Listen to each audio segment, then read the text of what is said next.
Doctor Zakir Naik से लड़की सवाल करती है कि इंडिया में जो हादसा हुआ था, जो ट्विंस टावर के साथ जहाज टकराया था, वो हादसा था कि जिहाद था। तो इसके बारे में डॉक्टर जाकिर नाइक ने क्या जवाब दिया, चलो चलते हैं ये वीडियो देखते हैं। मेरा नाम आलिया तस्नीम सिद्दीकी है।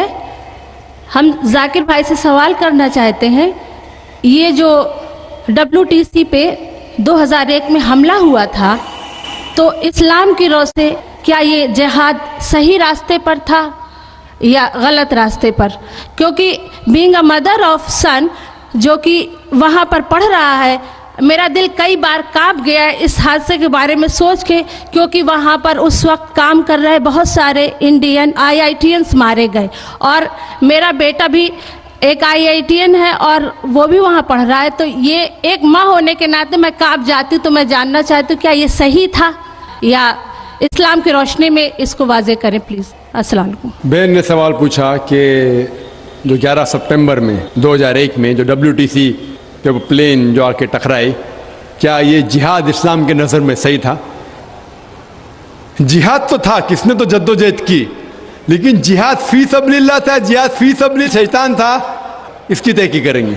जिहाद तो था, जिसी ने भी वो ट्विन टावर को गिराया बड़ा जिहाद किया, जद्दोजहद किया, लेकिन क्या वो जिहाद फी सबलिल्लाह था, ये सवाल है। पहला सवाल मेरे तरफ से, मैं ये नहीं जानता हूं कि किसने वो WTC को गिराया।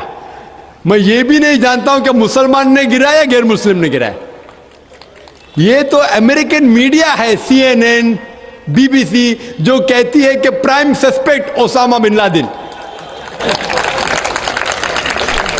अल्लाह ताला फरमाते सूरह हुजुरात में, सूरा नंबर 49 आयत नंबर 6 में, जब भी कोई आदमी आपको कुछ बात कहता है, खुसूसन जब फासिक है, तो उसकी तहकीक करो और फिर तीसरे तक पहुंचाओ। तो मैं जो CNN और BBC में देखता हूं और इंटरनेशनल मीडिया में पढ़ता हूं, मुझे इस पे यकीन नहीं। अगर आप इस CNN और BBC पे यकीन करेंगे तो मानने पड़ेगा कि मुसलमान ने किए। आप मुझे पूछते कि ये हादसा जो हुआ वो सही या गलत है, इसमें कोई दो राय नहीं कि जो हादसा हुआ वो बिल्कुल गलत है।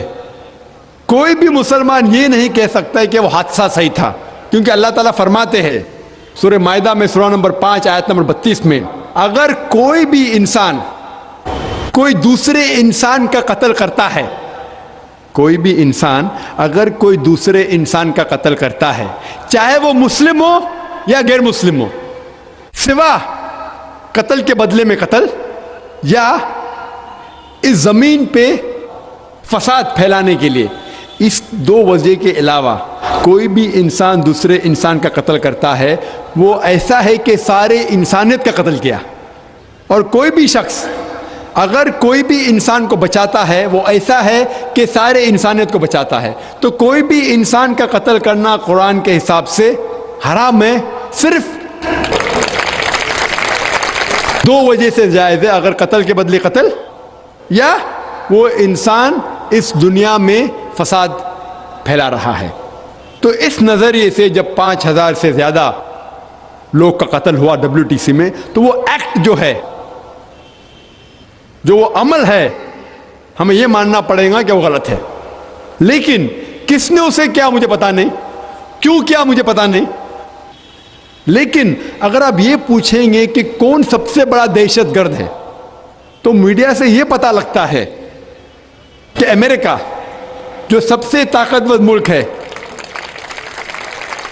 वो अफगानिस्तान जो सबसे कमजोर मुल्क है उसको अटैक किया, उसके ऊपर बॉम्ब गिराए। ये मानना पड़ेगा कि जॉर्ज बुश जो अमेरिका का प्रेसिडेंट थे, उनने सबसे कमजोर मुल्क के ऊपर बॉम्ब गिराए और हजारों लोग का कत्ल किया। और उसके खुद सैटेलाइट चैनल पे CNN पे इसका जिक्र है, उसने खुद अपने मुंह से कहा कि मैंने फौज भेजा मासूम लोगों को कत्ल करने अफगानिस्तान। मान भी लो अगर बहस के तौर पे एक मुसलमान ने ट्विन टावर को गिराया, लेकिन क्या अगर एक आदमी ट्विन टावर को गिराता है, मान लो बहस के तौर पे उसने गिराया, تو کیا آپ ہزاروں لوگوں کا قتل کر سکتے؟ کیا کوئی بھی شریعت، کوئی بھی حکومت اجازت دیتی ہے؟ UN نے بھی اس کو پاس نہیں کیا. تو میرے نظریے میں آج کی تاریخ میں سب سے بڑا دہشت گرد ہے جارج بش.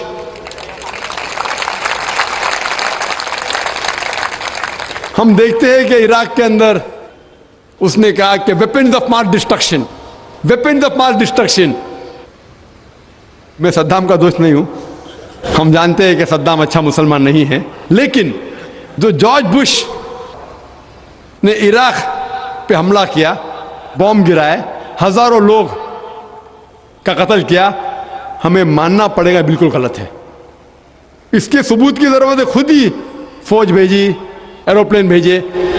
تو اس سے ظاہر ہوتا ہے کہ ایسے ثبوت ملنے کے بعد کوئی دو رائے نہیں کہ آج کی تاریخ میں جو سب سے بڑا دہشت گرد ہے وہ جارج بش.